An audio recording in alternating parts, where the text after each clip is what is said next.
Io sono sempre stato contrario al nucleare, ma non per principio. Il discorso è che nel Veneto il nucleare non serve, nel senso che siamo quasi autonomi, nel senso che dal punto di vista del marketing territoriale niente è più sbagliato del discorso nucleare. La prima regione turistica d'Italia che ha concentrati in pochi chilometri delle bellezze che non ha nessuno al mondo, come le Dolomiti, il lago di Garda, Venezia, non ha bisogno del nucleare.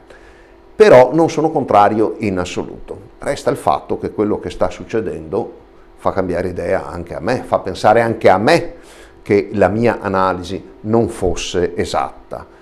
E vedo che anche tutti i paesi che hanno il nucleare, la Svizzera, perfino la Francia che ha detto io il mio nucleare me lo tengo, la Germania ed altri stanno facendo dei passi indietro.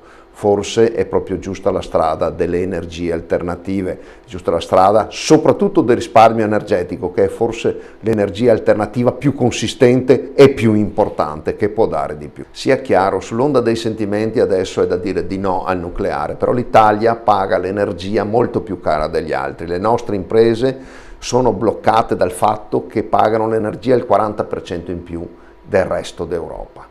E allora il problema esiste, c'è, non è detto che lo si debba risolvere col nucleare. Secondo me è proprio il tempo delle fonti alternative, delle fonti rinnovabili e del risparmio energetico. Non si può andare di notte ad alta velocità a fari spenti, ci vuole un rispetto, il rispetto del principio di precauzione. Bisogna pensare al futuro e alla sicurezza. La nostra è una realtà già ricca, che può esserlo di più, ma non può giocarsi tutto, scommettere tutto sul nucleare.